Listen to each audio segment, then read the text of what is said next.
Uraisi si uji. Uraisi sio asali kwamba kila mmoja lazima arambe aonje, lazima arambe aonje. La hasha. Uraisi hauendi hivyo. Uraisi unakwenda kwa ridhaa za watu wenyewe na idhini ya Mwenyezi Mungu. Maneno ya Rais mstaafu wa awamu ya 5 wa Serikali ya Mapinduzi Zanzibar, Dr. Salmin Amur Juma katika harakati zake za kisiasa.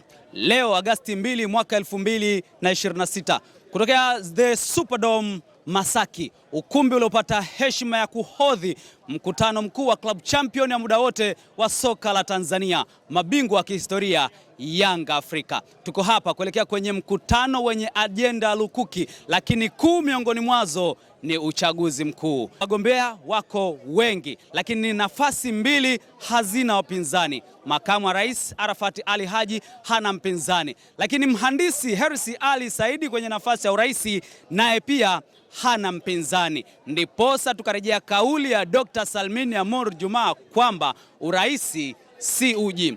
Wanayanga wote ulimwenguni waliamini kwamba uraisi sio asali, kwamba lazima wote waonje. Walivyojipima wakajiona nafasi aliyopo mhandisi Hersi Saidi inamtosha yeye mwenyewe. Wao hawakujitikisa hata walao kujaribu kuchukua fomu ya kuomba ridhaa ya wanayanga wenzao kuingia debeni kwenye uchaguzi huu wa mwaka 2026. Jina langu ni Alhaji Zuberi Mputa. Karibu sana. Tuko hapa kuletea taarifa, ripoti, habari na matukio yote ya kimichezo kwenye uchaguzi mkuu wa Young Africans ambao ni ajenda mojawapo katika ajenda kadhaa za mkutano mkuu wa mwaka wa 2026 wa klabu hiyo ya soka Young Africans. Miaka minne yenye panda shuka si haba tokea Julai 9 mwaka 2022. Leo uongozi wa Young Africans ulioingia madarakani siku hizo leo unafikia ukomo, ama la kurejea tena mamlakani au kupata mabadiliko mengine, ndicho ambacho tunarudi.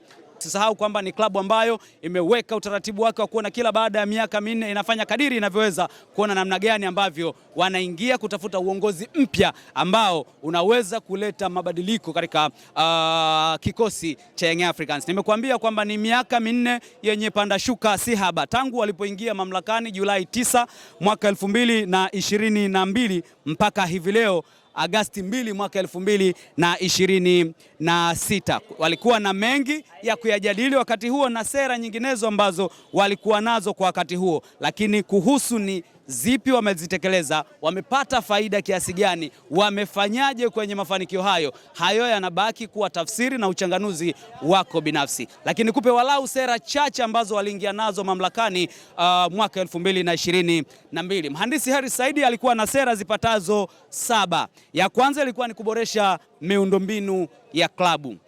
Lakini sera nyingine ilikuwa ni kukamilisha mchakato wa mabadiliko ya uendeshaji wa klabu, kuimarisha uchumi wa klabu, lakini pia vile kutwaa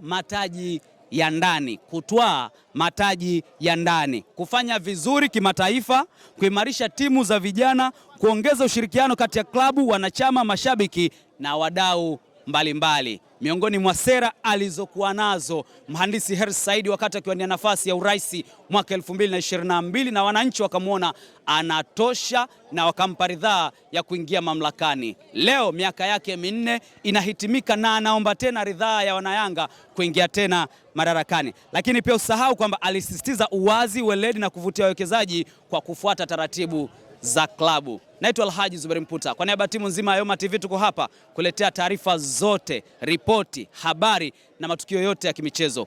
Kubwa kwetu kwako, tuweke pema moyoni.